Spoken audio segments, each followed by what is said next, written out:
Good morning, Pomfret. Good morning. My name is Polselli, and over the 2 years that I've been at Pomfret, the benediction that Mr. Fisher shares with us has taken on a deeper meaning for me. Here's why. September 3rd, 2014, 9:06 a.m. I got a text message from my sister that read, "Bumpy, my grandfather just got into a motorcycle accident and had to be life-flighted to UMass. I will keep you posted because I know Mom and Dad can't. They're both at work." Text message 9:08 a.m.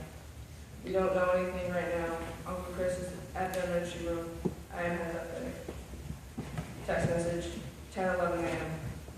Bumpy is talking. He has a collapsed lung. He lost control of his bike on wet pavement going around a corner and drove between a telephone pole and a guy wire. Text message 5:33 p.m. Bumpy broke 7 ribs and he's in the ICU. On September 3rd, my grandfather got into a pretty bad motorcycle accident. He was in the hospital for about 2 weeks. He's been in two motorcycle accidents before this one, but never this severe. My grandfather is a veteran of the Vietnam War, so he usually does not show when he's in pain. When he was in the hospital, the first night my dad said that he has never seen his own father experience such incredible pain. My dad has seen my grandfather pick up a boiling hot pan and move it without a second thought. Working as a mechanic, he would cut his fingers and put a Band-Aid on it and he just kept working. And when he was in the Navy, he kicked through a window and almost cut his toe off.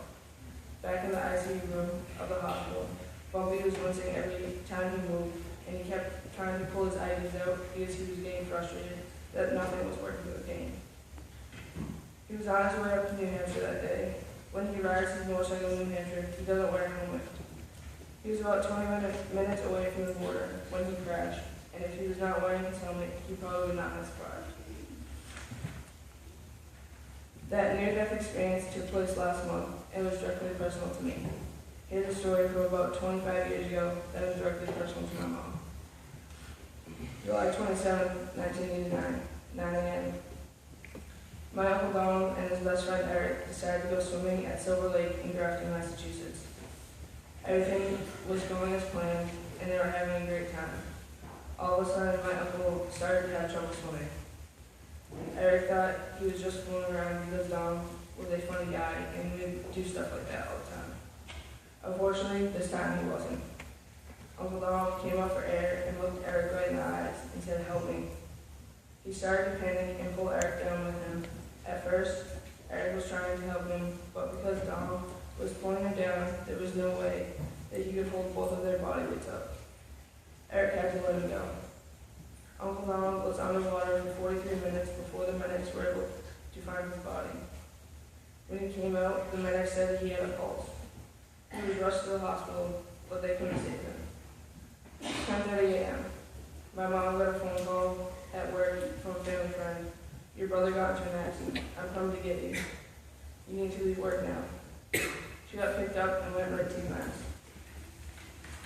The whole car ride, she was thinking about what could have happened, because she knew that her brother went swimming that day. Maybe a broken arm or a broken back, or maybe he just hit his head. When she got to the hospital, everyone was put into a room, and they were all crying. She immediately knew that it was far worse than a broken arm.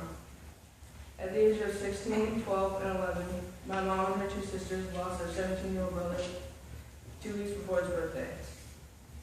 My grandparents were 35 and 36. Losing a sibling at such a young age made my mom value her life and the people that are in it so much more.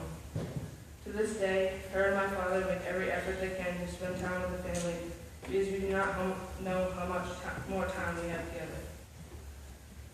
When I hear these words of benediction, dear friends, we know that life is short and we do not have much time to gladden the hearts of those who travel with us.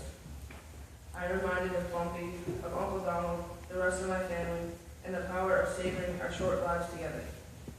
Live every day like it's your last.